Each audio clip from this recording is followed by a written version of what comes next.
नमस्कार जय जगन्नाथ स्वागत करुँची सुप विथ सिद्धू चैनल को। आशा करुँची आपण मैंने समस्ते भलरे थे एवं निज जीवन को उपभोग करुवे। आजिर कथा हूँ पंचमहाभूतर परम विराट आकाश तत्व। से आकाश रे एमती गोटे तारा अच्छी जी चिकचिक कर थाए अलग देखा जाए। बई सुंदर चिकमिक करुवा तारार समस्या गोटे समस्या अच्छी तार ता आखपाखे आउ कि कौन तारा देखा जाए ना, कारण से ही चिकचिक करुए। अन्य माने समस्ते ता आगे फिका पड़ जाता। से चमकदार तारा हूँ शुक्र, ग्रहराज शुक्र आम कही था। केमिति है आज को हजार हजार वर्ष पूर्वर कथा। महर्षि भृगुंकर पुत्र कवि, महर्षि भृगु थे पुत्र कवि महर्षि अंगिरस आश्रम को विद्या शिक्षा करने जाते। महर्षि अंगिरसकर अनेक शिष्य थिले एवं सेमानक मध्य निज पुत्र जीव जीव से मध्य विद्या अध्ययन करुले। एवं पिता हिसाब से महर्षि अंगिरस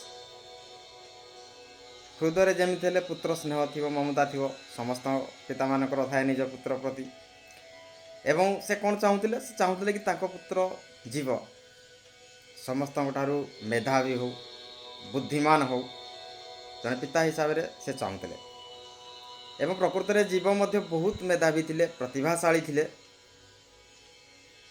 किंतु तांकर मित्र भृगुपुत्र कवि तुलन में कम थिले। तेणु गुरुजी चिंता कले जे माने दी जन जाकर मु परीक्षा नेबी। तेणु कवि जीवों मध्य से परीक्षा ने जड़े हूँ पुत्र स्नेह प्रेम भल पाइबा ता प्रति अच्छी एवं आउ जड़े हूँ शिष्य जहाँपाई से गर्वित। तेणु दी जन जाकू से सम्मुखें बसाई किछि प्रश्न पचारि। प्रथम प्रश्न थिला पवन ठारू कहार गति आहुरी अधिक तेज। ए प्रश्न पचारिक से जीव आड़ को चाहिए। जीव निरुत्तर थे बुझीपारे कि। तापर से कवि आड़ को जिते चाहिए कवि विनम्रतार सहित प्रणाम करिकी कहले गुरुदेव मनर गति हूँ पवनर गति ठारू अधिक। उत्तर यथार्थ थिला। गुरु बहुत खुशी हेले, किंतु मन भितर टिके क्षोभ रहीगला दुख रहीगला जे तांको पुत्र ए प्रश्नर उत्तर दे पारला। तो द्वितीय प्रश्न सीधा सड़क पचार अच्छा जीव कुह ए संसार को किए घोड़े की रखी। जो जगत संसार का द्वारा आवृत होइके अछि। जीव पुणी चुप रहिले बुझीपारे उत्तर दे पारे। एवं गुरुजी निराश होइकी जेते बेले कवि आड़ को चाहिए कवि कहले गुरुदेव ए संसार को अज्ञान घोड़े की रखी। उत्तर एकदम ठीक थिला। निज पुत्र मूर्खों भली चुप देखी महर्षि अंगिरस भितर क्रोध जागृत होता, किंतु चुप रही। अंतिम प्रश्न तृतीय प्रश्न को जाइए आलस्य कौन। जीव चिंता करुले किंतु एथर से सीधा सड़क चाहिए कवि आड़ को एवं कौन विलंब न करी अविलंबे कवि उत्तर देते गुरुदेव धर्म कार्य न करने को आलस्य कह जाए। बहुत बढ़िया थिला उत्तर एकदम ठीक थिला सठिक उत्तर देते। गुरुजी खुशी होते किंतु मन भीतर बहुत दुखी हो गले। निज पुत्र जहाँ से एत स्नेह करते भल पाती शिक्षा दौरान से उत्तर दे पारा ना। तेणु चिंता कले गुरुजी निज पुत्र को किभली कवि ठारू अधिक प्रतिभाशाली करेंगे ज्ञानी करेंगे मेधावी करेंगे एक कथा चिंता कले। किंतु से सात्विक चिंता न करिकी तामसिक भाव चिंतन कले जोटा कि कौन आचार्य पाखरे शोभा पाए। तो गुरु कौन कले अंगिरस ना तांको पुत्र जीव को से एकुटिया विद्याध्ययन कराइले एकुटिया पढ़ेले अलगा भाव में पढ़ेले। तथापि जीव कवि भाया प्रतिभाशाली मेधावी हो पारा ना जहाँकि गुरु अंगिरस को व्यथित कला। तेणु निज पुत्र को आग को नेबापाई से निज शिष्य କବିଙ୍କୁ ପଛକୁ କରିଦେଲେ। ଅର୍ଥାତ୍ ଯେତେବେଳେ ଶିକ୍ଷାଲାଭର ସମୟ, ବିଦ୍ୟାଭ୍ୟାସର ସମୟ ଥାଏ, ସେତେବେଳେ ସେ କବିଙ୍କୁ ଅନ୍ୟ କୌଣସି ଦାୟିତ୍ୱରେ ପଠାଇ ଦିଅନ୍ତି। ଯେମିତିକି ଆଶ୍ରମରେ ପାଣି ଆଣିବା, ସମିଧ ଶୁଖିଲା କାଷ୍ଠ ସଂଗ୍ରହ କରିବା, ଆଶ୍ରମକୁ ଝାଡ଼ୁ କରିବା, ପରିଷ୍କାର ପରିଚ୍ଛନ୍ନ କରିବା ଏବଂ ଜଣେ ବିନମ୍ର ଶିଷ୍ୟ ଭାବରେ କବି ବିନା କୌଣସି ବିରୋଧରେ ଏସବୁ କାମ କରୁଥିଲେ। ଏମିତି କିଛି ଦିନ ପରେ କବିଙ୍କ ମନରେ ଶଙ୍କା ଆସିଲା ଯେ ଯେଉଁ ସମୟରେ ଆମର ବିଦ୍ୟାରମ୍ଭର କଥା, ସେ ସମୟରେ ଗୁରୁଜୀ ଯେକୌଣସି ଉପାୟରେ ମୋତେ ଦୂରକୁ ପଠାଇ ଦେଉଛନ୍ତି। ତେଣୁ ନିଜ ମନ ଭିତରେ ସାହସକୁ ସଞ୍ଚୟ କରି ବିନମ୍ରତାର ସହିତ ଗୁରୁଜୀଙ୍କୁ ଭୂମିଷ୍ଠ ପ୍ରଣାମ କରିକି ଦିନେ ପଚାରିଲେ, ଗୁରୁଜୀ ଆପଣ ମୋ ଉପରେ କ'ଣ ରାଗିଛନ୍ତି କି, କ୍ରୋଧିତ ଅଛନ୍ତି କି? ନା, ବିଦ୍ୟାରମ୍ଭ ସମୟରେ ଆପଣ ମୋତେ ଅନ୍ୟ କୌଣସି ଦାୟିତ୍ୱରେ ଲଗାଇ ଦେଉଛନ୍ତି। ଏ ପ୍ରଶ୍ନର ଉତ୍ତର ନ ଦେଇକି ଗୁରୁଜୀ, କିମ୍ବା ଭଲ ଭାବେ ନ ଶୁଣିକି ଚିତ୍କାର କରିକି ଆଶ୍ରମବାସୀଙ୍କ ସମ୍ମୁଖରେ, ଶହ ଶହ ଶିଷ୍ୟଙ୍କ ସମ୍ମୁଖରେ କହିଲେ, କ୍ରୋଧାନ୍ୱିତ ହୋଇଗଲେ ଏବଂ କହିଲେ, ରେ ମୂର୍ଖ ବାଳକ, ତୁ ଗୁରୁଙ୍କ ଉପରେ ସନ୍ଦେହ କରୁଛୁ, ଗୁରୁଙ୍କ ଉପରେ ପକ୍ଷପାତର ଅଭିଯୋଗ ଆଣୁଛୁ। ଏଇ ମୁହୂର୍ତ୍ତରେ ତୁ ମୋ ଆଶ୍ରମରୁ ଚାଲିଯା। ବହିଷ୍କାର କରିଦେଇଥିଲେ ସେଠି ଶିଷ୍ୟ କବିଙ୍କୁ ଏବଂ ଆଶ୍ରମରୁ ବହିଷ୍କାର ପରେ ଶିଷ୍ୟ କବି ବହୁତ ଦୂର ଚାଲି ଚାଲି ଯାଇ ଅନ୍ତିମ ସମୟରେ ସେ ପହଞ୍ଚିଲେ ସେ ସମୟର ଜଣେ ମହାନ ଋଷି ଗୌତମଙ୍କ ଆଶ୍ରମରେ।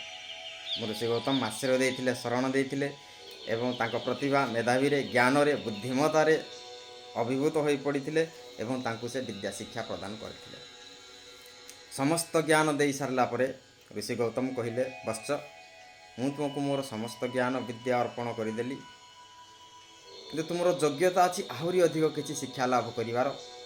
ଆଉ ଏ ମର୍ତ୍ତ୍ୟମଣ୍ଡଳରେ ସେମିତି କୌଣସି ଆଚାର୍ଯ୍ୟ ନାହାନ୍ତି ଯେ କି ତୁମକୁ ଅଧିକା ଶିକ୍ଷା ଦେଇପାରିବେ। ତେଣୁ ତୁମେ ଏବେ ବିଦ୍ୟାର ଆଦିଦେବ, କଳାର ଆଦିଦେବ ସେଇ ନଟରାଜ ଶମ୍ଭୁ ଶଙ୍କର ଭଗବାନଙ୍କୁ ତପସ୍ୟା କର। ଏକଥା ଶୁଣି କବି ଆଶୀର୍ବାଦ, ଗୁରୁଙ୍କର ଆଶୀର୍ବାଦ ଲାଭ କରି ଭଗବାନ ଶଙ୍କରଙ୍କୁ କଠୋର ତପସ୍ୟା କଲେ। ଅନେକ ସାଧନା ପରେ ରୁଦ୍ରଦେବ ପ୍ରକଟ ହୋଇଥିଲେ ଶଙ୍କର ଭଗବାନ ଏବଂ ତାଙ୍କୁ ବିଦ୍ୟା ଶିକ୍ଷା ଦେଇଥିଲେ। ଏବଂ ଯେଉଁ ଶିକ୍ଷା ଦେଇଥିଲେ ତାହା ପୃଥିବୀ ପୃଷ୍ଠରେ କେହି ବି ଜାଣିନଥିଲେ। ସେ ହେଉଛି ମୃତ୍ୟୁ ସଞ୍ଜୀବନୀ ଶିକ୍ଷା, ଅର୍ଥାତ୍ ମୃତ ଜୀବକୁ ବଞ୍ଚେଇ ଦେଇପାରିବାର ଶିକ୍ଷା। ଯେତେବେଳେ ସେ ବରପ୍ରାପ୍ତ ହେଲେ କବି, ସେତେବେଳେ ସେ ଅସୁରମାନଙ୍କର ଗୁରୁ ହୋଇସାରିଥିଲେ ଏବଂ ଅସୁରମାନେ ଯେତେବେଳେ ଜାଣିଲେ କି ତାଙ୍କ ଗୁରୁ ମୃତ୍ୟୁ ସଞ୍ଜୀବନୀ ଜାଣିଛନ୍ତି, ତାଙ୍କର ମରଣ ପ୍ରତି ଆଉ ଭୟ ରହିଲା ନାହିଁ। ଅତ୍ୟାଚାର ବଢ଼ିଲା, ଦେବତାମାନଙ୍କୁ ପରାସ୍ତ କଲେ, 3 ଲୋକକୁ ଅଧିକାର କଲେ ଏବଂ ଭୟରେ ଦେବତାମାନେ ସିଧା କୈଳାସ ପର୍ବତକୁ ଚାଲିଗଲେ ଏବଂ କୈଳାସ ପର୍ବତରେ ସେମାନେ ଶରଣ ରହିଲା ପରେ ପୁଣି ସେମାନଙ୍କ ମନ ଭିତରେ ଆସିଲା, ସବୁ ତ ଆମେ ଅଧିକାର କଲେ, ଚାଲ କୈଳାସ ପର୍ବତକୁ ବି ଅଧିକାର କରି ନେଇଯିବା। ଏବଂ ଯେତେବେଳେ ଏ କଥା ଦେବଦେବ ମହାଦେବ ଜାଣିପାରିଲେ, ନିଜର ଆକାର, ବିଶାଳ ଆକାର ଗ୍ରହଣ କଲେ, ଶରୀରକୁ ଆକାର ଆକୃତି ବଢ଼େଇ ସେଇଠି କବିଙ୍କୁ ସିଧାସଳଖ ଗିଳି ଦେଇଥିଲେ, ପେଟ ଭିତରେ କବିଙ୍କୁ ରଖି ନେଇଥିଲେ। ମୃତ୍ୟୁ ସଞ୍ଜୀବନୀ ସିନା କବି ଜାଣିଛନ୍ତି, କିନ୍ତୁ ଭଗବାନଙ୍କ ଉଦର ଭିତରୁ ବାହାରକୁ ଆସିବାର ମନ୍ତ୍ର, କୌଶଳ, ବିଦ୍ୟା ଶିକ୍ଷା ସେ କରିନଥିଲେ। ତେଣୁ ଏଇଭଳି ଭାବେ ଅସୁରମାନଙ୍କର ଯେଉଁ ଆତଙ୍କ ଥିଲା, ଶଙ୍କର ଭଗବାନ ତାକୁ ଅଟକେଇ ଦେଇଥିଲେ, ନାଶ କରିଥିଲେ ସେ ଆତଙ୍କକୁ।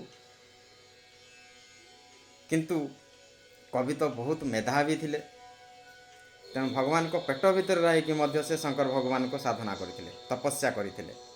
ଏମିତି କିଛି ବର୍ଷ ବିତିଗଲା ପରେ, ଅନେକ ବର୍ଷ ବିତିଗଲା ପରେ ଭଗବାନ ତାଙ୍କ ପ୍ରତି ପ୍ରସନ୍ନ ହେଲେ, କରୁଣାର ଦୃଷ୍ଟି ପଡ଼ିଲା ତାଙ୍କ ଉପରେ।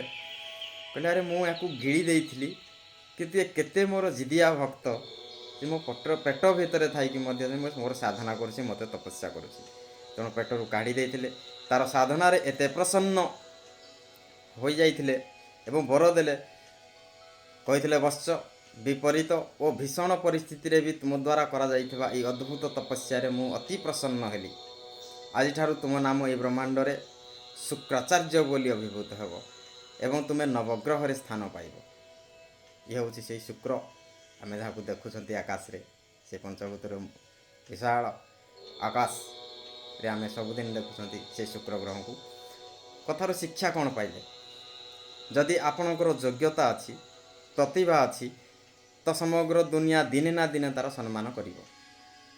ଅଙ୍ଗିରସ ଭଳି ଗୁରୁ ଷଡ଼ଯନ୍ତ୍ର କରି ଆପଣଙ୍କ ପ୍ରତିଭାକୁ ଅଟକାଇବାକୁ ଯେତେ ଚେଷ୍ଟା କଲେ ମଧ୍ୟ ଯଦି ଆପଣଙ୍କର ନିଜ ଉପରେ ଭରସା ଅଛି, ଅତୁଟ ବିଶ୍ୱାସ ଅଛି, ତାହେଲେ ବିପରୀତ ପରିସ୍ଥିତି ମଧ୍ୟ ଆପଣଙ୍କର କିଛି କ୍ଷତି କରିପାରିବନି। ପ୍ରତ୍ୟେକ ପ୍ରତିକୂଳ ପରିସ୍ଥିତି ଆପଣଙ୍କ ପାଇଁ ଅନୁକୂଳ ହୋଇଯିବ ଏବଂ ଆପଣ ଜୀବନରେ ନିଶ୍ଚିନ୍ତ ଭାବରେ ସଫଳ ହେବେ। ଆଜିର କାହାଣୀ ଏତିକି। ଧନ୍ୟବାଦ। ଜୟ ଜଗନ୍ନାଥ। ଲାଇକ୍ କରନ୍ତୁ, ସେୟାର କରନ୍ତୁ, କମେଣ୍ଟ କରନ୍ତୁ, ଚ୍ୟାନେଲକୁ ସବସ୍କ୍ରାଇବ୍ କରନ୍ତୁ। ଜୟ ଜଗନ୍ନାଥ।